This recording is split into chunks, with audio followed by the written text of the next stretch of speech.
Don't let the game play you. Stay in control. Gamble responsibly. What Scott Morrison has done to my home state of Victoria, to Melbourne, to our biggest state, New South Wales, to Sydney, is unforgivable. He's let this deadly disease rip in the community before Australians were vaccinated. He's failed to do his two jobs, to build safe quarantine and order enough vaccines. And he wants Australians just to forgive and forget this and move on. We're an island continent. We had every natural advantage. The only reason that he's now talking about living with the virus before people are vaccinated are because he failed to manage the pandemic and do his two jobs. But it's not just a health crisis. It's not just the disaster of people dying and filling up ICU wards now. Not just a mental health crisis. It's an economic disaster. The Australian economy is bleeding hundreds of millions of dollars every week, billions of dollars every week, adding tens of billions of dollars to the national debt that the next generation are going to be asked to repay. Because he failed in the health response, because he failed to manage the pandemic, Scott Morrison's now foisting an economic disaster on the country. We had Liberal MPs, though, yesterday telling us how good the economy was going, how well everything was. 0.7% growth, anaemic growth. Remember, that was 3 months ago, before the lockdowns really started. Compare that to countries that are almost fully vaccinated, like the UK, that's getting 4% growth in the same period.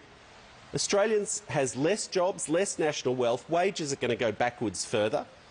Small businesses are being smashed, household balance sheets are being smashed because this bloke failed in the health response in the pandemic. But you have to give it to him. He's back the last 4 weeks of Parliament. He can't hide under the doona anymore. He can't go missing like he did periodically over the winter break, kept disappearing. He's had to come back, and he's now reinventing himself. He's the champion of freedom now. He wants Australians to believe that he's going to give them their freedom.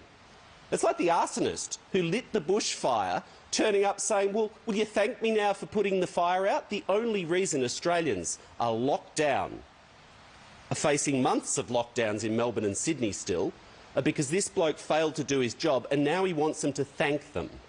Now he wants Australians to thank him for failing to do his job. I mean, move over. This guy's for freedom. Move over, Tim Wilson, freedom boy. We've got fake freedom daddy here to save us. He's gaslighting Australians. He hopes that they just forget the reason that they're locked at home because he failed to do his job. He's also hoping that Australians forget his true economic record. $1 trillion of Liberal debt, nothing much to show for it. $100 billion of new spending this budget, $100 billion of new spending last budget, yet wages are still projected to go backwards. But he can't blame this all on COVID. Even before the pandemic hit, real wages in this country under the Liberals were going backwards. We had the third lowest wages growth in the developed world. These are not made-up stats. This is OECD data. So from 2013 to 2019, for the first 6 years of this Liberal government, wages in Australia for workers went back. Workers had less money in their pockets in real terms because of this government's economic management. We also had economic productivity going back. Housing affordability worsening. Now third least affordable housing market in the developed world in Australia. Household debt, third highest levels of household debt out of 41 countries through the Bank of International Settlements. Real data, the league table of nations that reveals the truth about how awful this government's economic management has really been. Australia's become more corrupt, Transparency International says, under this government. Inequality worsening. So that's the true record of this government before the pandemic. Wages backwards, productivity down, housing affordability worsening, household debt up, inequality worsening. So the economic disaster that he's now created has been made worse because of his failed economic management. But if small businesses are being smashed and ordinary workers are not doing well, then who is profiting? Who is doing well under this government? Well, that would be the big businesses that milked this government for all it was worth and took $13 billion of JobKeeper that they did not need. This is the biggest rip-off of the taxpayer in Australian history that Scott Morrison and Josh Frydenberg have presided over, the biggest rip-off.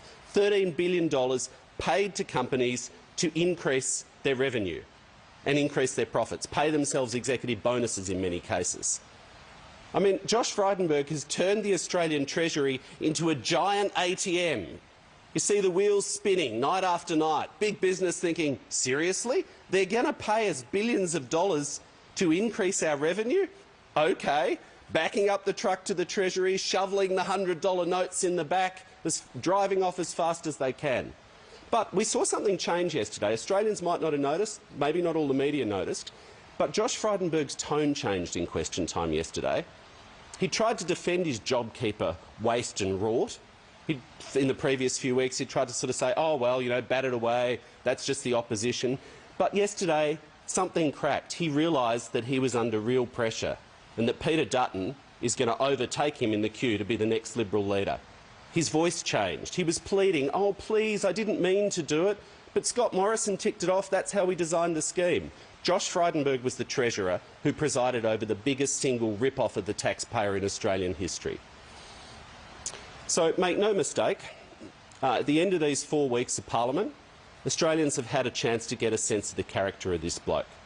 And the common thread between all of the failures is his refusal to take responsibility. We saw it in the bushfires.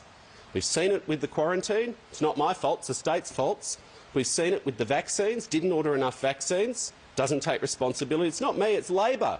They're undermining the vaccine rollout. It's the states. It's the man on the moon. It's always someone else. But he said it clear as day this week. Ultimately, everything is a matter for the states. Australians cannot afford 3 more years of this bloke and his failure and incompetence. Julian, you started off by talking about the impact that lockdowns have had on mental health. What responsibility does the Victorian Prep take for mental health of young children who are losing their lives, young children who are self-harming and going to hospital and spend more than 210 days in lockdown? There's a mental health crisis, and I know this from my community. I've said consistently for the last 12 months that the people I'm most worried about are those living alone in families, particularly lower income families, trying to homeschool children. And that we've seen through the record number of calls to Lifeline, our National Suicide Prevention Hotline, over the last few weeks. The impact of that, I've been and visited my local headspaces and heard firsthand about that impact. I think the Victorian government's also been very clear on that, and there's been discussion about that. I'm not a spokesperson for the Victorian government, but I don't resile from the fact, the criticism, that these lockdowns are because Scott Morrison failed to do his 2 jobs. He can't just blame the states. If he'd ordered enough vaccines and built safe quarantine, then we would not be suffering through these lockdowns now. So we've got to be really clear on that. No one wants these lockdowns to continue. No state government wants these lockdowns. But as Kevin Rudd rightly said, your first line of defence against a global pandemic in an island continent is quarantine. Your second line of defence is vaccines. They're the federal government's job. It's only when those 2 jobs fail that you get to the blunt tool, the harsh tool, the damaging tool of lockdowns. So I think this is a serious matter. It needs more attention. It needs a greater response. But it's Scott Morrison's failure that has led to these lockdowns. But there weren't vaccines when Victoria went into 4 months of lockdown last year. So what responsibility should the Premier take for mental health on people? Well, other countries were placing their orders for vaccines in July last year. Scott Morrison didn't get around to ordering Pfizer till just before Christmas. We should have had a diverse supply of vaccines, and we should have had enough vaccines. So I just make that point. There's been a lot of Liberal MPs saying there weren't. Yeah, and we had absolutely right, and we had the Health Minister yesterday in question time rightly pointing out that where aged care nursing homes, for instance, are vaccinated, we've seen the difference between the Victorian second wave last year and what we're seeing now. We've seen that difference in the effect that vaccines have, the positive effect that they have. Mr Hill, Anastasia Palaszczuk said yesterday in Parliament that she'll stand firm on her border closure until all children, including those under the age of 12, are vaccinated, even though there's no vaccine in the world that's been approved for that age group. Is that reasonable? Well, I'm not going to criticise any political leader in Australia or elsewhere for wanting to keep this deadly disease out if it's realistic to do so. I'm just not going to do that. So when do we have Well, I put that back to the Prime Minister. We've had that question. When will we get to 80%? The National Plan talks about 80%. We're all signed up to 80% in the federal parliament. But when will we get there? The Prime Minister's given up on trajectories. He said, we've got horizons now. Horizons are something you never actually meet. So that's a question for the Prime Minister. When will we get to 80%? Now, right now, in Melbourne and Sydney, New South Wales, Victoria, we have no choice because we cannot stop community transmission. We've thrown everything at it in Victoria. We could not have tried harder. And the Victorian Premier has acknowledged the health advice that we cannot stop community transmission now. They have a different situation in Queensland and Western Australia. So I'm not going to criticise any leader for wanting to protect their population from this disease while people are vulnerable. The other point Anastasia Palaszczuk made, I only briefly read the media reports, so I haven't seen all the detail of her comments, but I did note that she said, I want more than a slide deck. I want to see the modelling, I want to see the detail, I want to see the tables, I want to understand this. Okay, that's a reasonable point. Considering what you just said about the government's economic management and the impact it's had on businesses and people across the country, are you concerned about the long-term impacts on tourism businesses in Queensland if she follows through on this plan to only open up when kids under 12 are vaccinated? Because that might not be until mid-next year or however long into next year. Are you concerned about what this means for tourism operators in Queensland who are facing months and months longer of border closures? Well, I think it was Scott Morrison a week or two ago, lose track of time up here, called Western Australia's cave dwellers, in effect. Well, I'd love to be a cave dweller. You want to see the impact of good health management and good pandemic management on an economy? Have a look at Western Australia. Have a look overall at Tasmania. Have a look at Queensland. The economies that have managed to stop community transmission and stop the spread of the virus are doing better overall. But the question about tourism operators, I think that also goes to a failure in the way that this economic support package, because of the stubborn refusal of the Prime Minister to reintroduce JobKeeper where it's needed, it goes to the flaws in the way it's been designed. Economic support overwhelmingly is going into areas that are in lockdown, not taking account of the secondary effects and secondary impacts. So I'm not going to criticise premiers for wanting to stop community transmission while the population's vaccinated, and I'll just point to the overall, in aggregate, economic benefits of managing this disease and keeping it out of the community. We see that very clearly. I'd like to be able to go to the footy. I'd like to be able to go to a bar. I think most Australians look on with envy overall the lifestyle that we're seeing in Queensland and WA. Now, if there's particular sectors that are affected, tourism first and foremost, international education have probably been the two most affected sectors by a global pandemic because they're services sectors that involve necessarily the movement of human beings. Of course that's going to take time to change. Of course it is. But we have to be realistic. Until we've got enough vaccines, we're not going to see full reopening of Australia, and that's what we need to be focused on. But I do put that question back to the Prime Minister. When are we getting to 80%?